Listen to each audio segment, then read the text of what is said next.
The storm raged outside Colony Station Omega-7, rattling the metal walls of the kitchen where Marcus Reed worked alone. Steam rose from bubbling pots as he prepared the evening meal for 300 miners. His weathered hands moved with practiced precision, scarred from years of blade work and burns. The 40-year-old chef had found peace in this remote outpost after leaving his military service. Trading combat rations for real cooking? A crash echoed from the loading bay. Marcus paused, knife hovering over vegetables. Another sound, not storm debris, but something else. He wiped his hands and moved toward the noise, boots silent on metal floors. Old habits from his reconnaissance days never fully faded.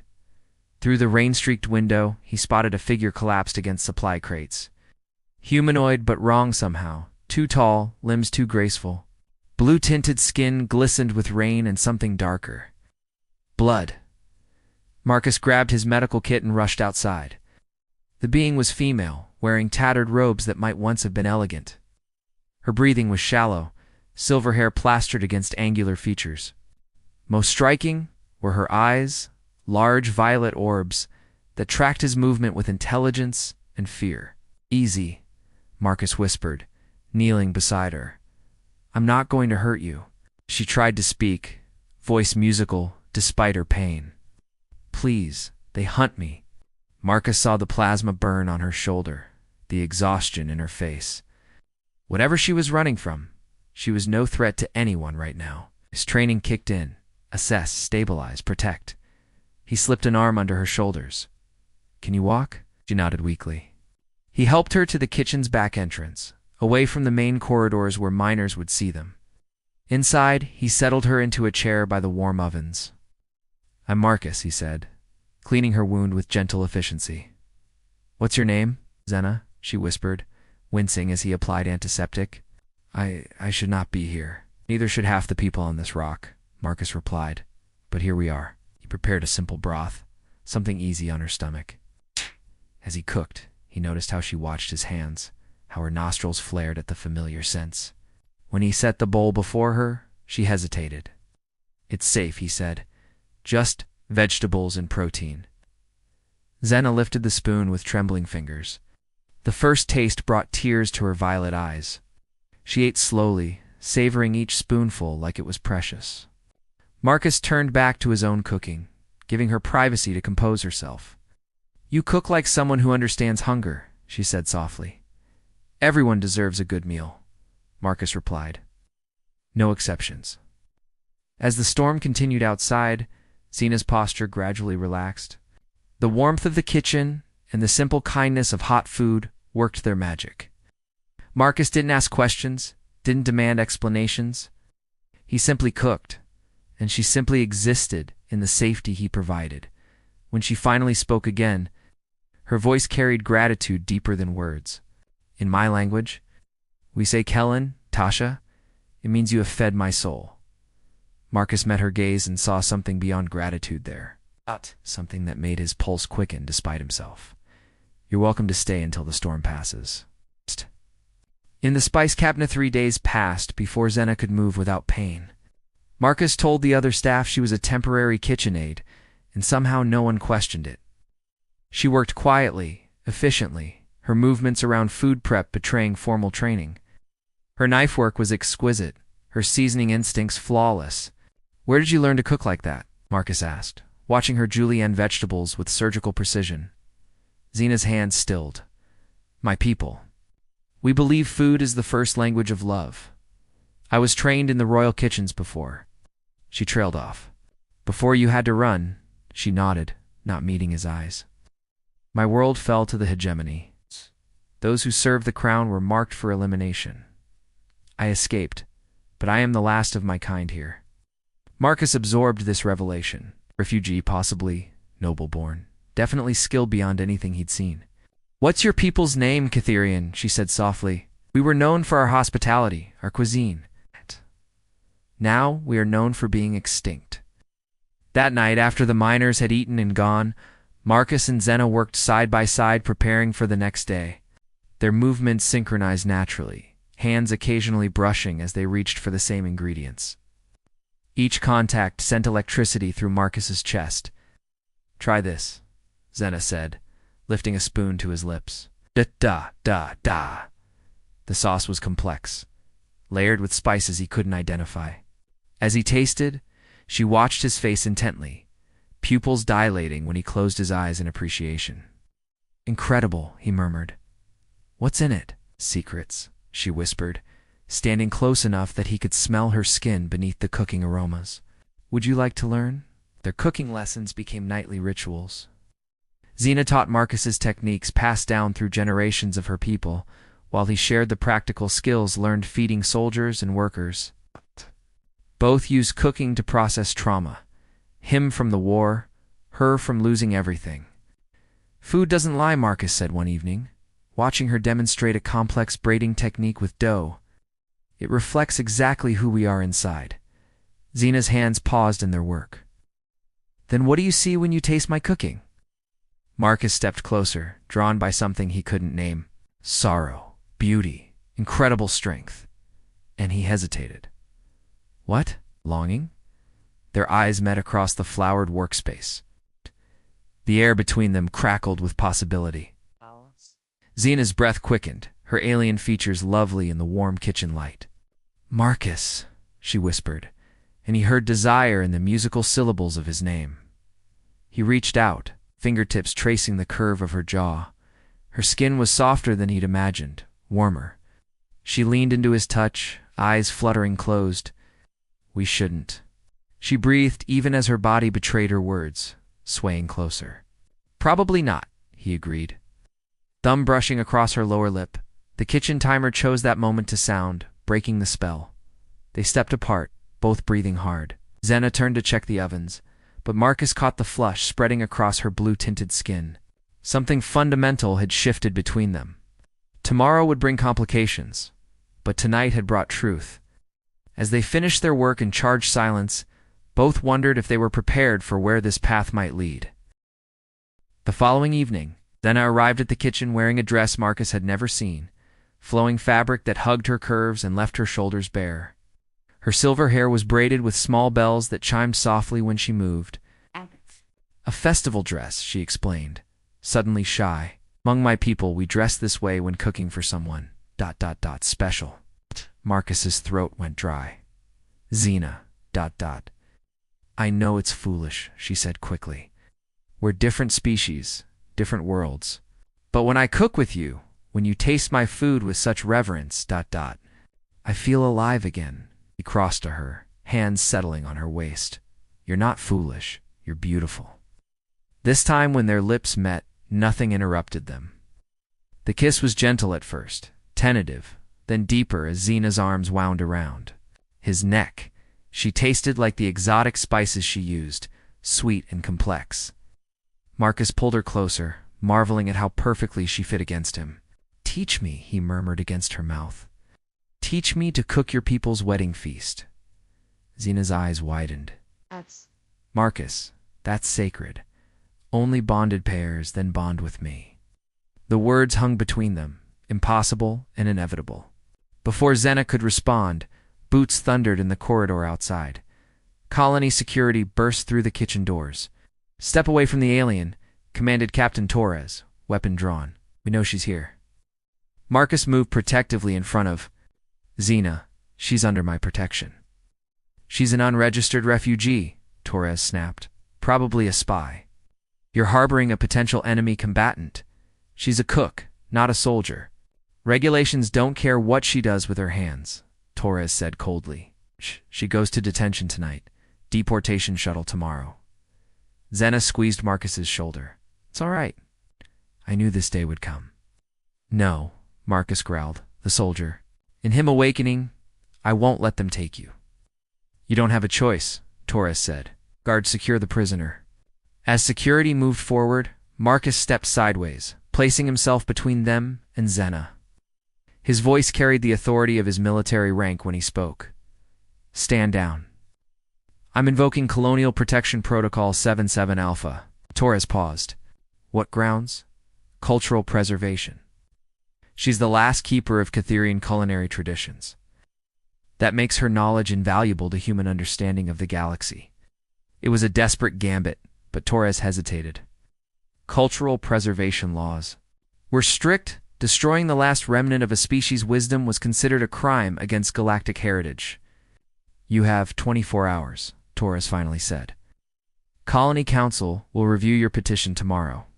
If they rule against you, they won't, Marcus said with more confidence than he felt. After security left, Zaina collapsed into his arms. Shaking, "You can't save me with paperwork, Marcus. They'll never believe. Then we make them believe," he said fiercely. "We cook for them. We show them what they'd lose." That night, they prepared frantically. Every dish told part of Xena's cultural story: the bread that represented hospitality, the soup that symbolized community, the dessert that celebrated new beginnings. As they cooked, their bodies moved in perfect harmony, hands touching voices, harmonizing as Xena sang work songs of her people. When Marcus tasted the wedding feast, tears ran down his cheeks. The flavors spoke of love, loss, hope, and home.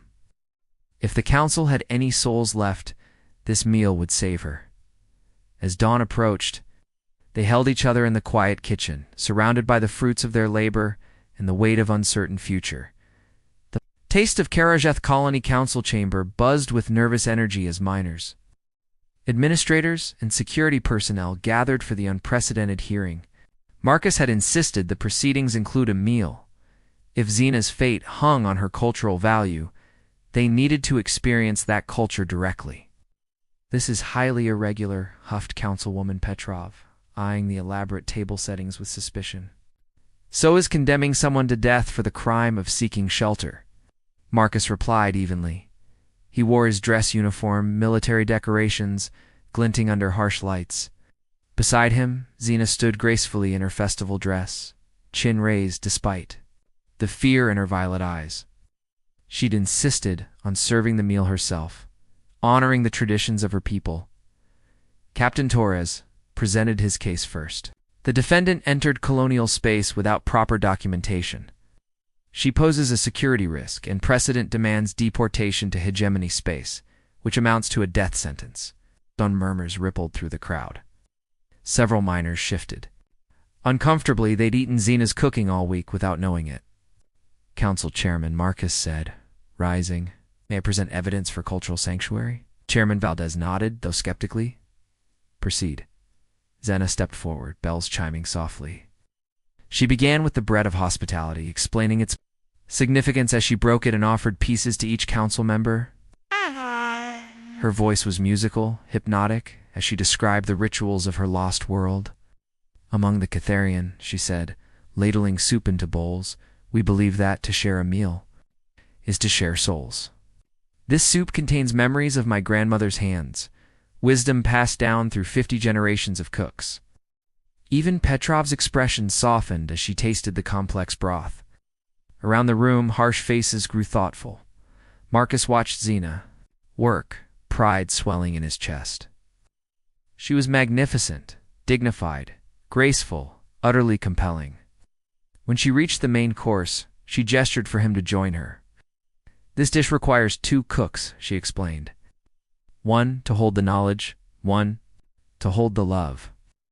Their hands worked together, plating the delicate creation that represented the union of 2 souls. The intimacy of their movements wasn't lost on the observers. Several council members exchanged meaningful looks. "You love her," Chairman Valdez said quietly to Marcus during the serving. "Yes," Marcus replied without hesitation. "She's taught me that love transcends species, that connection, community, the simple act of feeding someone with care. These are universal." When everyone had been served, Xena spoke her final words. "Counselors, if you send me away, you lose more than one person. You lose the last voice that can sing Catharian lullabies, the last hands that know how to braid festival bread, the last keeper of recipes that have fed countless generations. You lose a piece of galactic history." The meal was consumed in contemplative silence. Marcus watched faces change as flavors worked their magic. By the time the council retired to deliberate, he saw tears on several cheeks. During the wait, Senna and Marcus stepped onto a viewing platform overlooking the mining fields. The binary sunset painted the sky in shades of amber and rose. Whatever happens, Zena whispered, leaning into his warmth. Thank you for seeing me as more than a refugee. Marcus turned her in his arms, hands framing her face. I see you as everything, my partner, my heart, my future. When they kissed this time, it tasted like hope and promises, seasoned with the spice of uncertain tomorrow. Neither heard the council. Chamber doors opened behind them, but Chairman Valdez's voice carried clearly across the platform. The colony of Omega-7 hereby grants full citizenship and cultural sanctuary to Zena of the Catherian people. Furthermore, we formally request that she establish our first interspecies culinary institute. Xena gasped, then laughed, then cried, all at once.